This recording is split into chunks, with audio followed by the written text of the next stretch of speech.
Alright, so I may have found the coolest looking earphones under 1500 rupees, and they look like a spaceship. Here's the full review. I really like the packaging on these buds. It's an all black box with a few company details mentioned at the top, a few details describing the product at the back, and a few graphics here and there, plus a feature by Unsafe Ali Khan. To open the box, there's an opening on the side of the box, which is a pretty distinct and creative feature, I must say. In the box, we get an extended warranty card, the earbuds themselves, a short Type-C cable, and two pairs of ear cushions.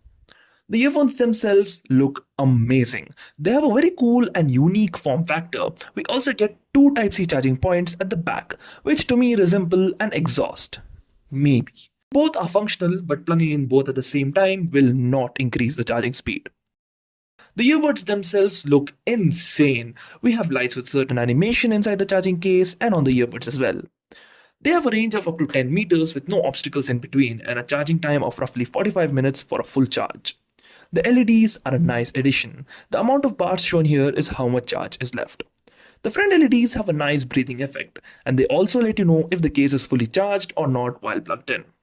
When it comes to multimedia, I have found these earphones performing pretty good for the price. They have really good volume, and at 100%, it is very loud.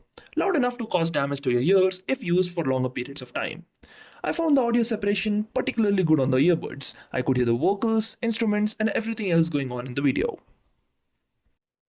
When it comes to gaming, I played Rush Rally 3 and I was pleasantly surprised. The latency was not too high. Things happening on the right side I could hear in my right ear, and things happening on the left side I could hear in the left ear, and I could also hear the engine roar when the vehicle was idle. So that was something pretty impressive. The build quality of these is honestly questionable. I don't particularly like the feel of the case as it feels very plasticky and the paint wears off very easily, but I must say the hinge is really sturdy. I have had the earphones for around a week and there are 3 different spots where the earbuds have chipped paint. Maybe if you go with the all black variant, it might be less noticeable, I'm not really sure. In terms of battery backup, they played for around 8 to 9 hours give or take with volume between 50 to 70%. I would say that's pretty good battery backup, plus you can always charge them by putting them back in the case. This is the mic test. This is how you most likely are going to sound if you're speaking through these earbuds. Pretty average for true wireless earbuds, not too shabby. Are these the best earbuds you can buy at under 1200? Probably not. But are they the coolest and get the job done pretty well? Definitely. It has a cool form factor, low latency, it has lights inbuilt, which is rare at this price range, and pretty decent battery backup. Whether to buy them or not, that's your decision.